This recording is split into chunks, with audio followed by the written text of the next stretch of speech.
One other item that we took in crew gear, Philmont has you carry big 4 or 8 quart aluminum pots on the trail. Welcome to Clark's Ford.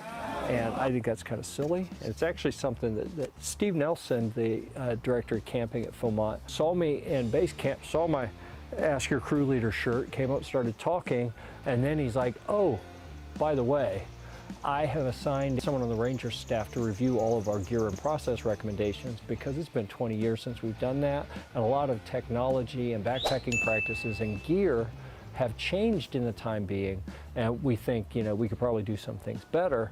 So I may get involved with that project with them. I certainly volunteered, and I'm hoping to hear from the ranger in charge of that.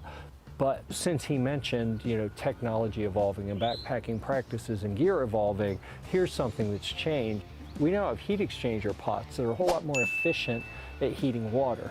Most of the dinners at Philmont have a rehydration requirement. You know, you get this dried stuff in a bag, you have to boil some water and pour in with that stuff to rehydrate it. What they're using these massive pots for at Philmont in their cooking method is basically just heating water to rehydrate dehydrated food.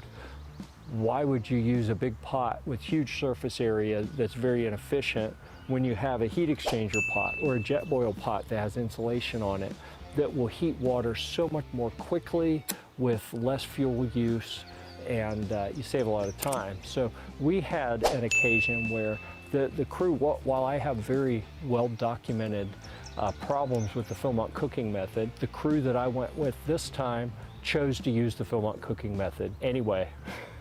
which is kind of funny, but it was completely the crew and the crew leader's choice, not the adults. So they did what they wanted, we supported it, they were doing the cooking anyway. We got to a camp one day where we were running late and really needed to make up some time. So as they're getting the big pots out, I said, okay, humor me here. We've had a backup stove and a primary stove. We're using only one stove and this big pot that has massive surface area. It takes forever to get the water heated up enough. Why don't you use this? Use 2 stoves. Run the main one and then run this one on the side. This is going to get the water hot so much faster. You'll be able to have the meals done a lot quicker. And they looked at me skeptically. It said, no, 2 stoves, we're going to use twice as much fuel. I said, well, no, you're not, because you're running them for a shorter amount of time. So they did it, and our sister crew was beside us. They were there when we got there. They already had their stoves running.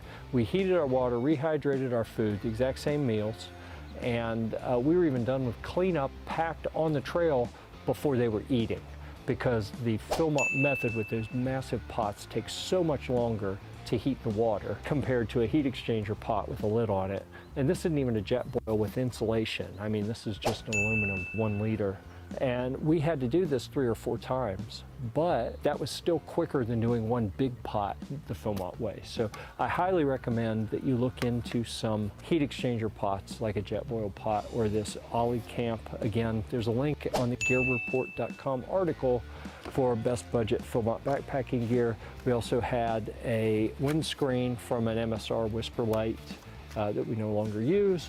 And that's the other thing I wanted to talk about is we used canister stoves instead of white gas stoves, isobutane canister stoves, because of a history that I've had at Philmont, where anywhere else I can use my Whisper Light stoves and they run like tops, no problems whatsoever.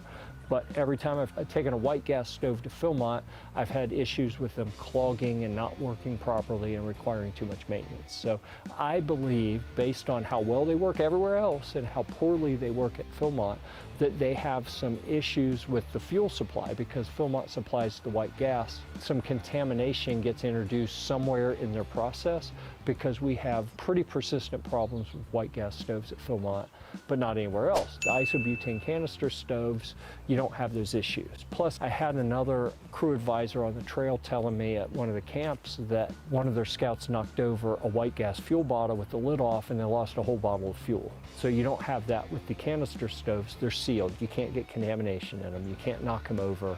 You could puncture them, but you could also puncture a white gas canister as well, I suppose. They're easier as well. I wanted to show you the little stoves we used. I'll put some links in the article so that you can go on Gear Report and see what stoves we actually used in the field.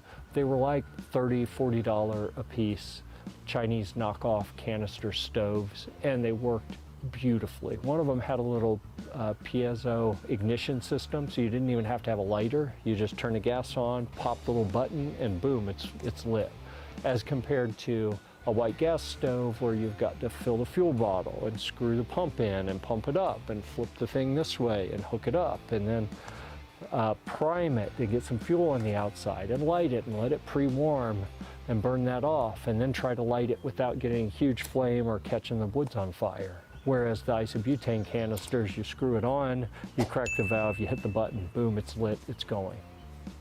No risk of burning the woods down, and it's easy. So a lot of different advantages, I think. I think the isobutane canisters are the way to go at this point. 20 years ago, maybe the blends were different, they didn't work as well at altitude.